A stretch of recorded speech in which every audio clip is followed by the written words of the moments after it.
Vous aussi, vous avez passé une petite nuit ? La personne qui partage votre lit vous impose des décibels que vous n'auriez jamais cru possible ? Ou vous-même, vous vous réveillez après une longue nuit et vous vous sentez encore fatigué ? Eh bien, Dr François Junio, pneumologue et spécialiste du sommeil, nous donne des billes pour comprendre l'apnée du sommeil et y remédier. Pas de surprise, l'activité physique a son rôle à jouer.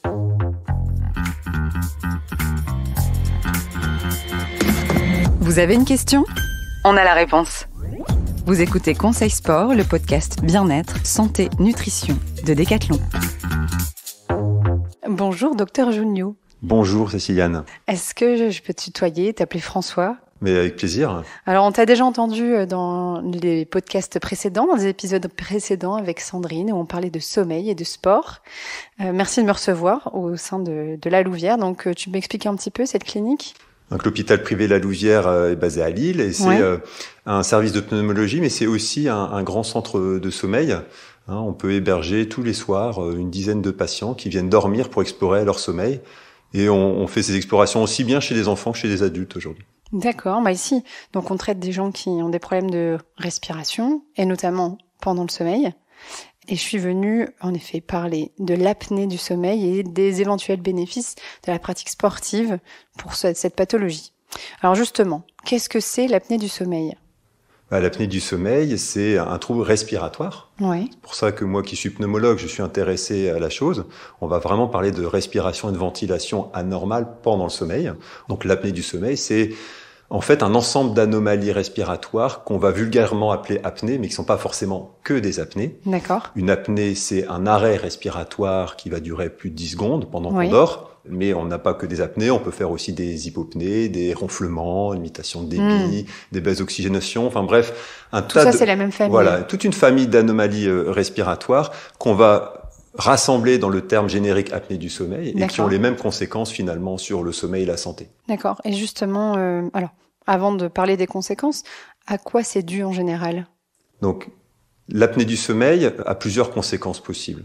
Oui. Aujourd'hui, en gros, il y a deux grandes catégories de causes à ces apnées. La première, devant toutes les autres, c'est la prise de poids. D'accord. Et la seconde, c'est des anomalies de croissance maxillofaciale, c'est-à-dire une mâchoire trop petite, un nez trop étroit, qui va concourir à ce que l'air circule mal. D'accord. Bien sûr, on peut avoir les deux en même temps. Et on peut cumuler. Voilà, on peut être cumulard.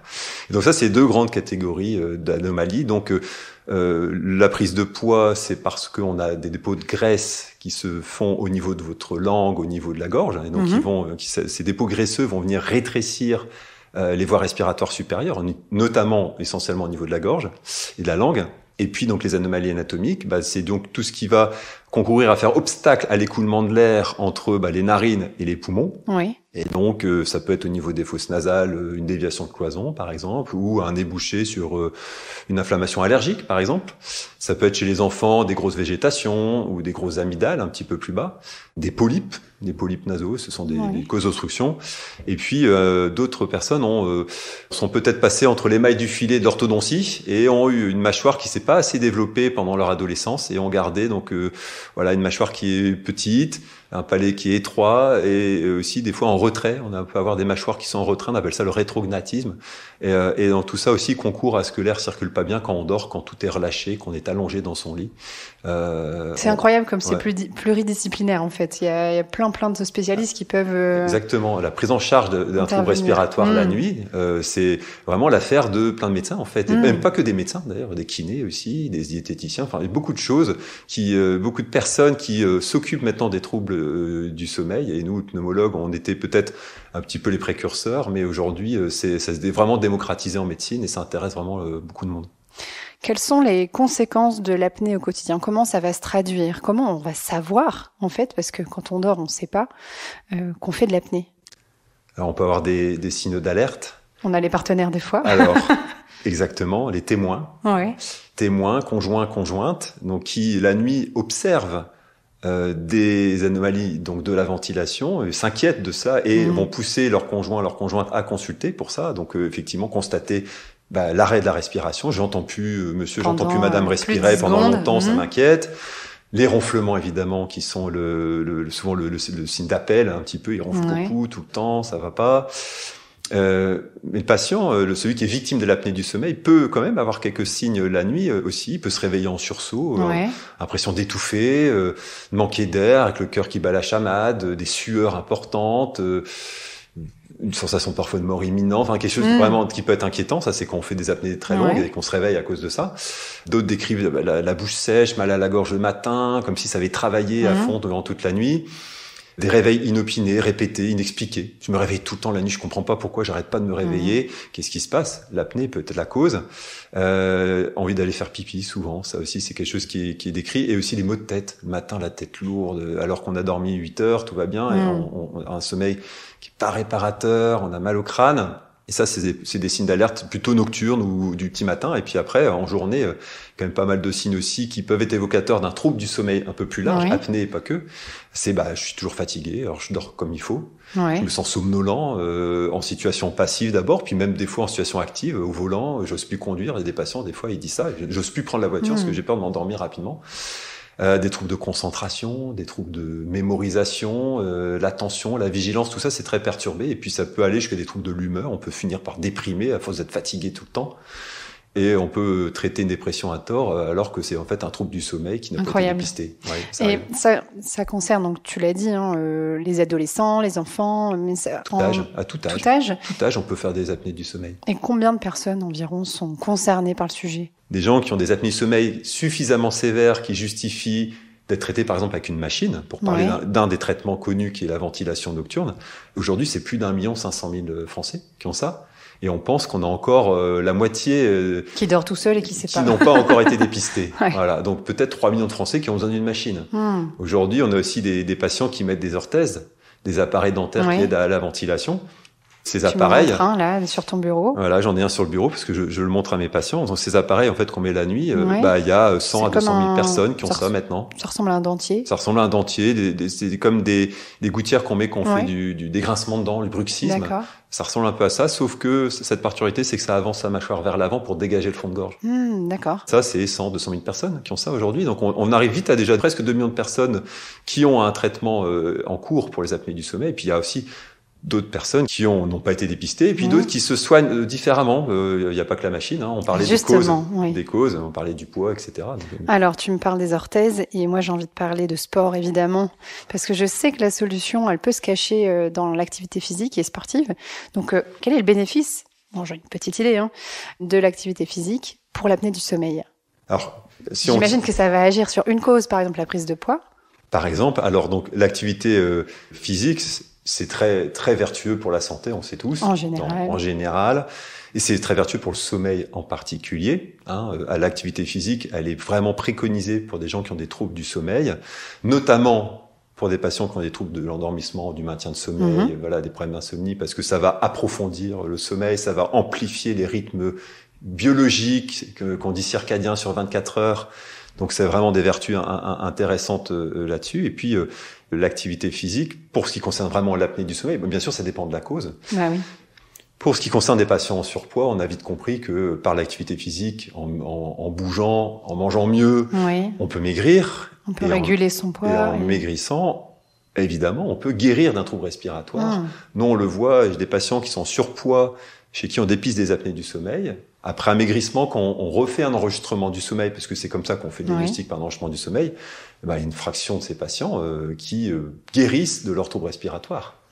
Donc, la méthode pour maigrir, il n'y en a pas qu'une. Le sport, ça en fait partie. L'activité physique, donc par la régulation du poids, est un moyen de permettre d'améliorer son trouble respiratoire la nuit. Mais c'est pas le seul. Quand on a un problème anatomique, par exemple. Anatomique, voilà, j'ai cherché le mot. Déviation de cloison nasale, est-ce que ça peut aider quand même? Alors, on sait aujourd'hui qu'un certain nombre de patients ont perdu un peu ou beaucoup dans la tonicité des muscles pharyngés, donc de la gorge, et que cette baisse de tonicité qui est un peu inhérente à l'âge, malheureusement. On perd cette tonicité et donc on perd on perd un peu la rigidité au niveau de la gorge. La gorge, faut comprendre, c'est un tuyau, c'est un cylindre de chair.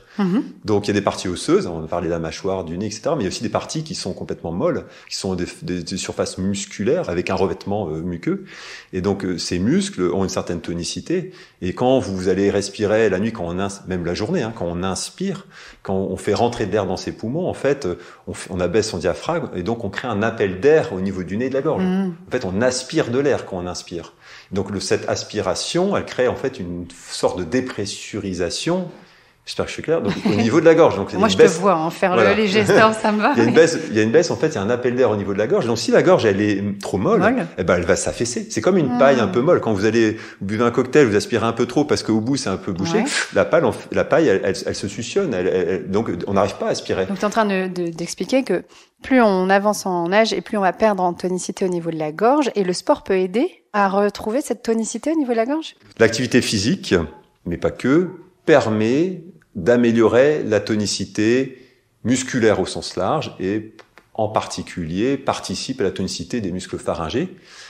Après, il faut comprendre que pour améliorer la tonicité vraiment spécifiquement des muscles de la gorge, en fait, on fait faire des exercices aux patients avec des kinés. Ouais. Et c'est des exercices parfois un peu étonnants. On va tirer la langue, on va faire des bruits avec le fond de gorge. En bref, c'est des exercices qu'on fait devant la glace. Et ça marche aussi qu'un prof de chant. Et alors ça marche aussi avec un prof de chant, mais on va me rigoler, je veux dire, ça marche aussi avec des instruments à vent. En Australie, qui sont assez précurseurs sur ces sujets de rééducation des muscles, de la gorge, etc. Ils font pratiquer du didgeridoo. Qu'est-ce que c'est que ça? Un instrument à vent aborigène. Ouais, voilà. Là, comme et donc il y a tout un travail de ventilation nasale et buccale. On vient chercher l'air par le nez, on le remet dans sa bouche, et comme ça un cycle permanent. Et en fait, on travaille énormément. On retrouve ce genre de travail en yoga, je trouve. Et donc, il y a certainement des exercices physiques où on va retravailler un petit peu de la même façon au niveau de la ventilation, de la tonicité. Au sens large, ça c'est sûr. Alors après, je ne connais pas un sport en particulier. J'allais te demander, est-ce qu'il y a un sport en particulier qui peut aider? Tous les sports cardio, j'imagine, où tu sollicites ton cœur et ta respiration. Là, on va ventiler tous les sports, on va être amené à activer sa ventilation, travailler son diaphragme. Donc, toute la chaîne ventilatoire, vélo, elle va être... la marche, natation. Alors la natation en particulier, c'est vrai que c'est un sport où le mode ventilatoire a son importance, puisqu'on sait très bien qu'on ne peut pas respirer sous l'eau. Donc on respire la tête hors de l'eau, puis on souffle dans l'eau. Enfin, c'est comme ça qu'on m'a appris la natation. Alors c'est sûr que ces exercices ventilatoires où j'inspire, je souffle longtemps, j'inspire, je souffle longtemps, que ce soit la natation ou autre, parce que la natation c'est assez visible, parce qu'on fait des bulles dans l'eau. C'est très concret, oui. C'est très concret, on le voit. Ça, c'est une forme de rééducation des muscles de la gorge, clairement. Et donc de ce point de vue-là, un petit peu à la fois, on peut améliorer sa tonicité si toutefois on avait un problème de tonicité. C'est pas le cas de tout le monde, et ça peut évidemment participer, concourir à mieux respirer le jour et la nuit. C'est quoi le secret d'un sommeil réussi? Alors, si tu devais donner quelques tips quand même aux personnes pour bien dormir. D'abord, un sommeil réussi, c'est pour qui? Parce qu'en fait, on est tous différents. C'est comme pour la taille. Il y a des petits, il y a des grands. C'est pareil, il y a des courts dormeurs, des longs dormeurs. La moyenne en France, c'est un peu plus de 8 heures, le temps de sommeil. Mais c'est qu'une moyenne. Des gens à 6 heures, ils vont bien. D'autres, il leur faut 10 heures pour aller bien. Donc, le plus important, déjà, c'est de répondre à ses besoins physiologiques. Et pour les connaître? Pour les connaître, le moyen le plus simple, c'est regarder combien on dort en vacances. Alors, pas la Quand première on est semaine. Sans stress. Sans contrainte. Sans réveil. Stress. Sans réveil. Après une semaine au moins de vacances, donc c'est vrai que c'est plutôt l'été, on regarde combien de temps on dort effectivement. On regarde pas l'heure de coucher et de lever, on regarde la durée de sommeil effective, et là on voit vraiment de quoi on a besoin. Moi je sais que, comme beaucoup, je dors moins que ce dont j'ai besoin. Et d'ailleurs, c'est vrai que c'est le cas de beaucoup de Français, ça a été montré. La moyenne nationale, c'est environ 8 heures, mais dans les faits, on dort plutôt 7 heures.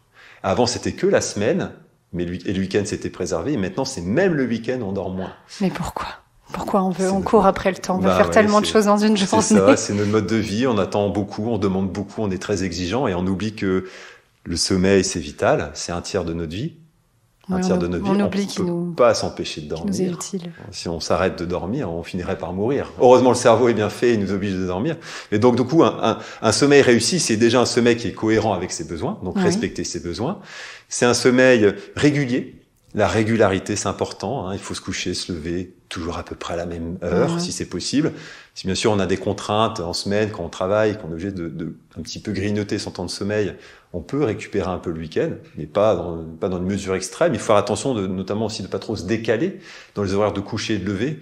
Dans l'idéal, il faudrait pas décaler depuis 2 heures.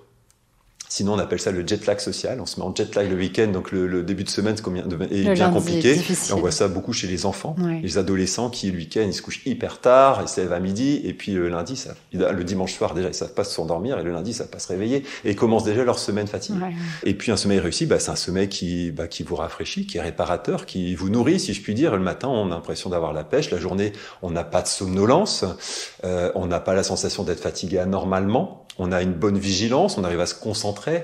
C'est tout ça qui concourt à dire que le sommeil il est de bonne qualité. Si les personnes qui nous écoutent ont trouvé peut-être un symptôme d'apnée du sommeil, vers qui ils doivent se tourner ? Est-ce que tu as des endroits ou même des sites internet à nous conseiller pour pouvoir... Le premier interlocuteur d'une personne qui est suspecte d'apnée du sommeil, c'est son médecin traitant. Je pense que c'est lui qui va être le chef d'orchestre, qui va aiguiller son patient vers les bonnes personnes, puisqu'il a probablement un réseau de soins dans son secteur et il va connaître les endroits où on peut faire du dépistage d'apnée du sommeil. D'ailleurs, certains médecins traitants le font eux-mêmes. D'accord. Ils se sont formés à ce sujet et commencent, donc de plus en plus de médecins traitants font du dépistage. Et puis après, s'ils ont besoin de l'avis d'un spécialiste, ils nous réfèrent. Après, si le patient il a envie d'un petit peu se tester lui-même ou évaluer par lui-même la possibilité de faire des apnées du sommeil, alors il y a des sites Internet intéressants avec des documents, on va dire, accessibles à toutes et tous. Et je peux recommander le réseau Morphée, qui est très bien fait, avec des questionnaires en ligne. En description. Il y a l'Institut national de sommeil et vigilance qui est très bien aussi. Après, de plus en plus d'objets connectés nous informent d'anomalies la nuit. C'est fiable ça, justement ? De plus en plus. Alors, fiable par rapport à ce qu'on en demande. Pour faire du dépistage, c'est-à-dire de masse, pour évaluer possible troubles respiratoires, ça peut être intéressant. Il y a des micros sur les téléphones qui peuvent enregistrer les bruits la nuit, et on peut comme ça avoir des captures sonores de ronflement et d'apnée. Ça, il y a des patients qui viennent avec des extraits de sons, de fichiers sons, qui me font écouter, et on leur dit oui, faites des apnées. Donc ça peut être intéressant. Et puis il y a les montres connectées aussi qui sont intéressantes aussi pour la qualité de sommeil. Et certaines donnent aussi maintenant des idées sur la fréquence cardiaque, sur le taux d'oxygène la nuit. On peut avoir ça, et évidemment, si la nuit le taux d'oxygène y baisse, c'est pas normal, ça peut être un élément d'appel. On comprend bien que si on ne respire pas la nuit, l'oxygène risque de baisser. Et aussi, le cœur risque de s'emballer. Normalement, le rythme cardiaque la nuit, physiologiquement, il doit baisser et rester relativement stable quand on dort. Si le rythme cardiaque, il ne baisse pas, il est élevé, voire il est agité, si je puis dire, avec des accélérations, des décélérations, il s'emballe, il se ralentit, il se remballe. Ça aussi, ça peut être un point d'appel. Super, écoute, tu as donné pas mal d'indicateurs possibles qu'on peut observer très facilement maintenant, grâce à la nouvelle technologie. Je te remercie. C'était un plaisir, partagé. On pourrait parler des heures de sommeil, mais je pense que je vais aller faire une sieste. Bonne sieste. Alors. Merci François, au revoir. Au revoir. Si cet épisode vous a plu, n'hésitez pas à le partager. Et si vous en voulez encore, ajoutez des étoiles sur Spotify et Apple Podcasts. Et surtout, laissez-nous un commentaire sur Apple Podcasts.